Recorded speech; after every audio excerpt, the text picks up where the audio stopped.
Photosynthetically active radiation includes light with wavelengths of A. 300 to 1000 nanometers, B. 380 to 800 nanometers, C.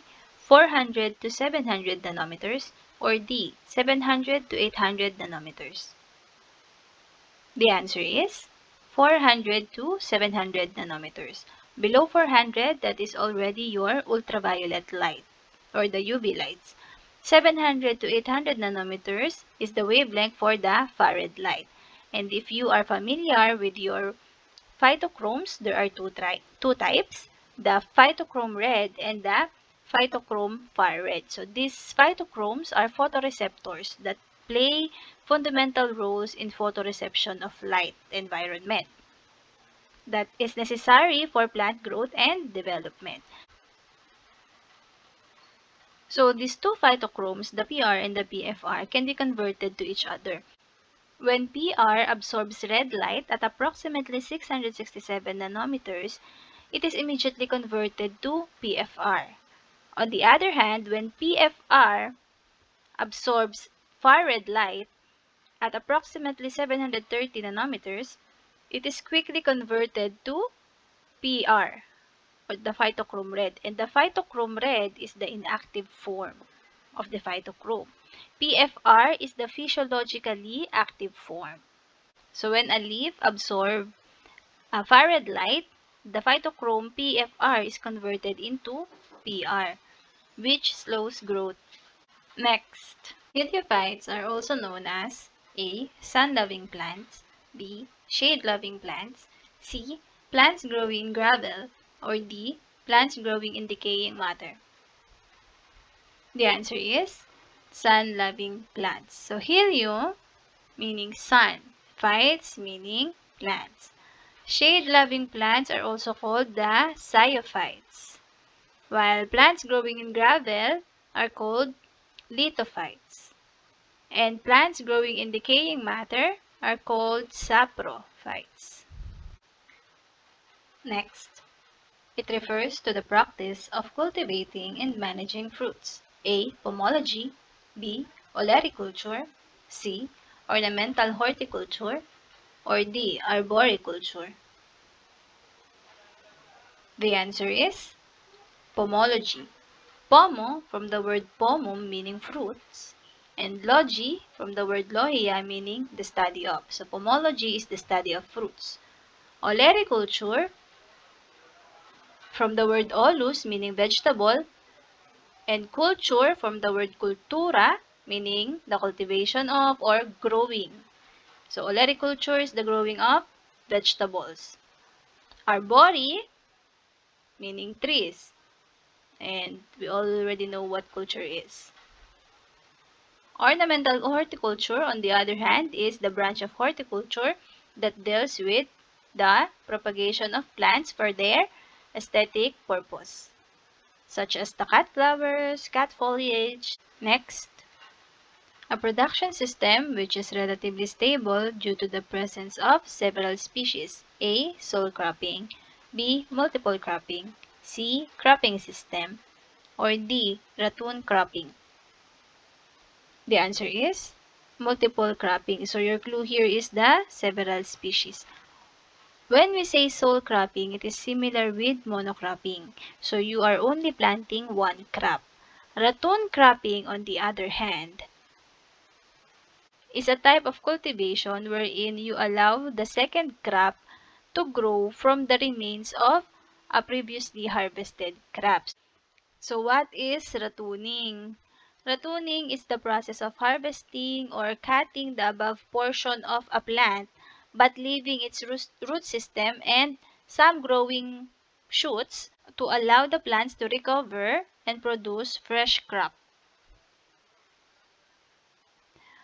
Cropping system, on the other hand, refers to the type and sequence of crops grown and the practices used for growing them. Next, the light reaction phase of photosynthesis takes place in A. Chloroplast, B. Thylakoid, C. Stroma, or D. Chlorophyll. So remember your chloroplast. The color of chloroplast is green due to the pigment chlorophyll. So chlorophyll is the pigment. Inside the chloroplast, we have the thylakoids. So thylakoids are flattened discs that are stacked together. So each of these discs is called a thylakoid. And a stack of thylakoids is called the grana or granum. And the fluid, the aqueous fluid that surrounds the thylakoid is called the stroma. So the question is asking for the light reaction phase. And the light reaction phase of photosynthesis takes place in the thylakoid. While the stroma, this is where the dark phase occurs. Next. Which of the following is not a feature of an essential element? A. The absence of an element makes it impossible for the plant to complete its life cycle. B. The deficiency symptom is specific to the element in question. C. The element is directly involved in the nutrition of the plant. Or D. The element cannot be substituted by another element. The answer is B. So A, C, and D is a feature of an essential element. Whereas the deficiency symptom, for example, yellowing. Deficiency in nitrogen can cause yellowing. Deficiency in magnesium can also cause yellowing. Next, a seed is considered alive in the tetrazolium test when A. Whole seed is stained. B. Radical portion is not stained, but the rest of the seed is. C. Plumule portion is not stained, but the rest of the seed is. Or D. Half the seed is stained. So remember, in tetrazolium test, the stained portions are those areas that exhibits respiration. So when the radical or the emerging root is not stained, this is not viable. When the plumule portion is not stained, it is also not viable. And when half the seed is stained, it is also not viable. So the answer is A. Next, the movement of substance against a concentration or chemical gradient is known as A. Passive transport. B. Active transport. C. Facilitated diffusion. Or D. Simple diffusion. The answer is active transport. Remember that if it's against a concentration gradient, then it needs energy. So, it is active. Passive transport is a process in which the particles follows the gradient. So, technically, it does not need energy. And facilitated diffusion and simple diffusion is type of passive transport. Next, it refers to the removal of immature anthers from a hermaphrodite flower. A. Emasculation. B. Pollination. C. Breeding. Or D. Polyploidization. So the answer is emasculation. Hermaphrodite refers to a flower that has both the female and the male part. Pollination is the act of transferring the pollen grains to the stigma. Breeding is the process of mating to produce offsprings, but in plants, it is the purposeful manipulation of the qualities or the traits to create new varieties.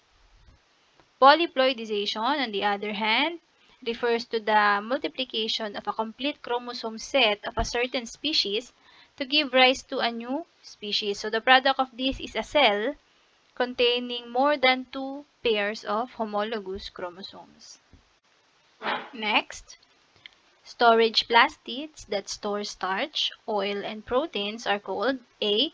aleuroplast, B. Amyloplast, C. Elaioplast, or D. Leucoplast? The answer is leucoplast.